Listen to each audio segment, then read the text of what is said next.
Won't you listen to reason? Will you open your eyes?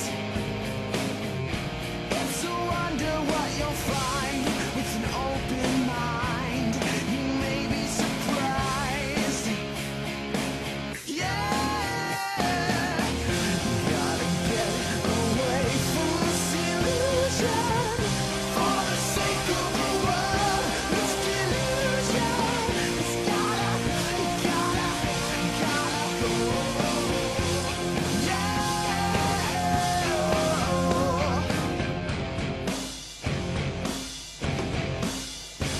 We go ahead and go to calls. We've got, okay. And Mike and Austin, you're on the air. Hello, I am from the Austin Stone. I'm sure you know the church. Okay.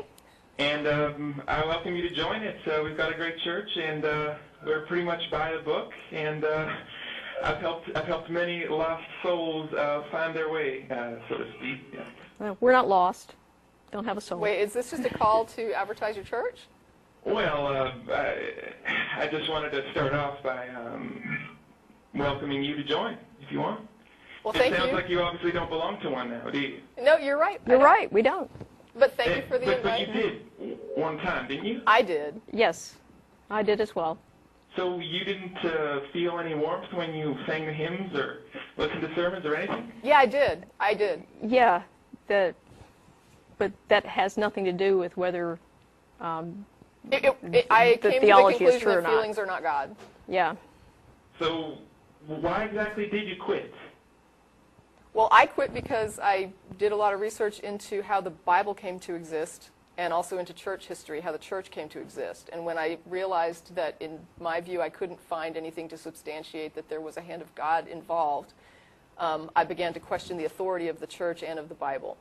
And at that point, I stopped being a Christian, but I maintained theism for about another 10 years while I searched to try to find out then if the Bible is a man-made book, and if the church founded I'm not gonna upon, pin it up. Jesus is based on that Bible and it's a man-made institution, then what really is God, and what would God want me to do? And so I aimed my search more toward, just putting my life in the hands of whatever God was, that he would show me what was required, what I needed to do, just lead the way and I will follow. I'm searching.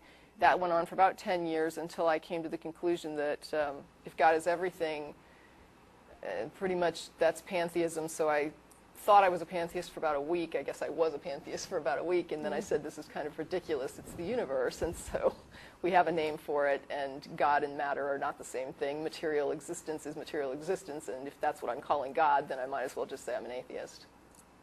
Well, it seems to me that you can be a non-believer, but it's another step if you want to make a show and say you're an atheist and start to say these bitter things. Well, why? What have I said that's bitter? Yeah, why do you think we're bitter? Well, I mean, just the general tone I get from you is that you're actually mad or angry with God. Gosh, we just had Oh, that my conversation. goodness. Is this a joke? Are you a Poe? Is this a Poe, or are you for real? Are you calling just to pull our legs, or is this a serious call?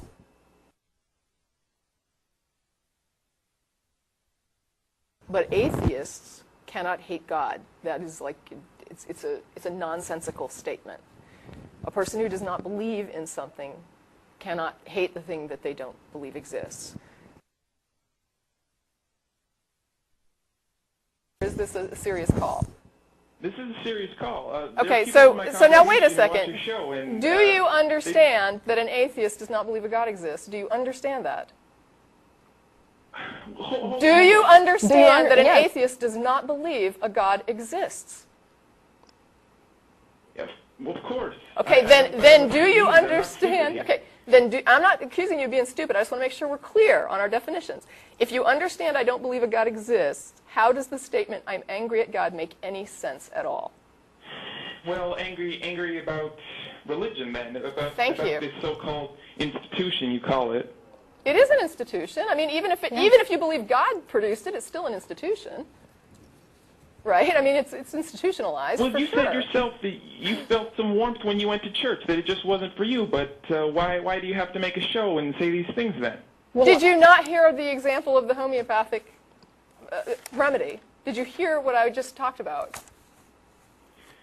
If not, I'm happy to repeat it. I mean, really, if you were on the phone and you were on hold and you weren't really hearing it, that's fine. I'm happy to give you the example again. But the point is, I said that there would even be people that don't believe in homeopathy that would write to you and say, well, some people are helped just because they feel better because of a placebo effect, so why are you bitching about homeopathy? But the fact is there's a lot of people harmed by homeopathy. Well, and who does the church harm? Who does the church harm? Are you kidding? We have, first of all, Christians in Nigeria who are killing their own children because God said to not suffer witches to live, and they believe their children are witches. We have Christians in Uganda who are passing laws they wanted to execute homosexuals as a crime, but now they've made it life in prison. We have Christians in Africa that are missioning and telling people in AIDS-ridden nations not to wear condoms.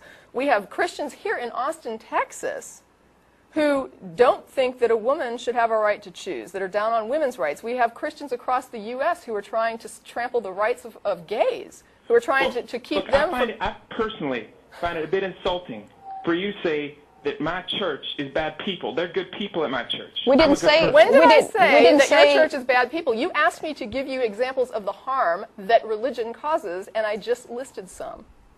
You asked me to. You don't think there are atheists who do bad things? I could tell you about them. How would that make you feel? Wait a minute. Well, you didn't ask me to provide examples of that. You asked me specifically for examples of the harm that religion causes. You asked for that, and I provided it. How is that offensive to you? Well, I didn't do anything wrong to anyone. In fact, I think I'm a pretty No, good no one said you You didn't ask me did. to give you examples of wrong you've done. You asked me to give examples of harm that the church has caused, that religion has caused, and I provided those examples. How is that a problem? Well... Why should that offend you? Why did you even ask for examples if getting those examples was going to upset you? All right, then. Well, I just... Why don't you just have someone like Dr. Craig on your show? Why do you always beat up on random people who call in? Why don't you have some actual theologians on your Who am I show? beating up? Stop. We're not beating up anybody. I'm answering your question. And listen, there are however many religious shows on public access television and network television. And there's this one atheist show here in Austin, Texas. Why should we give airtime to a professional apologist? Because they're actually educated on the subject. So you might actually have a challenge. I think you guys are too scared to have the serious guys on. None of us are professional atheists, whatever that would entail. Okay? We're inviting people to call and tell us what they believe, why they believe it, and why we should believe it too. Right, but the other point, I want to just reiterate what Jen said earlier, because I want to make sure you heard this. There are hours and hours and hours of TV and radio and in doctrinal institutions around the globe going nonstop promoting religious indoctrination and religious belief. And I really think it's ridiculous to get upset at a 1-hour atheist amateur program that's put out weekly by an educational foundation here in Austin that's really just about putting out information on atheism. You think that 1 hour dedicated by a bunch of amateur atheists, producers and cast and crew, is really that intimidating to you? It's not intimidating. It certainly bothers people. It certainly bothers you. Church. It bothers you? Yeah, but I mean, look at all the airtime you've got. I mean, for one billboard we put up in Austin, how many religious billboards do I pass every day? No wonder we have more shows. We're about 99% of the country, really. No, you're not. There's, no, I think, no, what no. is it, like 80% religious, and not all of that is Christian, but it wouldn't matter. Yeah, I don't doesn't care. matter. The point is, you have all the airtime, all the radio time, and we have a 1-hour you know what it reminds me of? There's a parable, actually, in your Bible that reminds me of this. It's the one where they give the example of the guy who has like 100 sheep, and his neighbor has like one little pet sheep, and the guy with the 100 sheep goes and steals his neighbor's sheep and slaughters it. And it's like, wow, you couldn't really deal with like the guy having one sheep. That was like freaked you out that your neighbor had one sheep, even though you had 100. And it's like that's kind of what you're doing. You've got like all the airtime, all the TV time, all the money, all the resources. I mean, you've got people handing you 10% of the tithe. I mean, you've just got them coming in throwing their money at you. And yet this 1-hour show we have no budget, and it's like nothing. And we should have Christians on to promote Christianity, really. Does that seem reasonable to you, honestly? If you want my honest opinion, I think you guys are scared to talk to talk to serious people about this. You'd Are rather you just serious? beat up on some clueless guys and then That call us, like the pat each other on callers, the right? back. Or the clueless ones. No, we invite people to call and defend their beliefs. Anybody can call us. And anybody can call us. We're on the show every Sunday. We let you So, call. I mean, feel free to, and we're letting you talk about whatever you want. Yeah, any of these professional apologists are welcome to call at any time. Well, Consider an I guess invitation.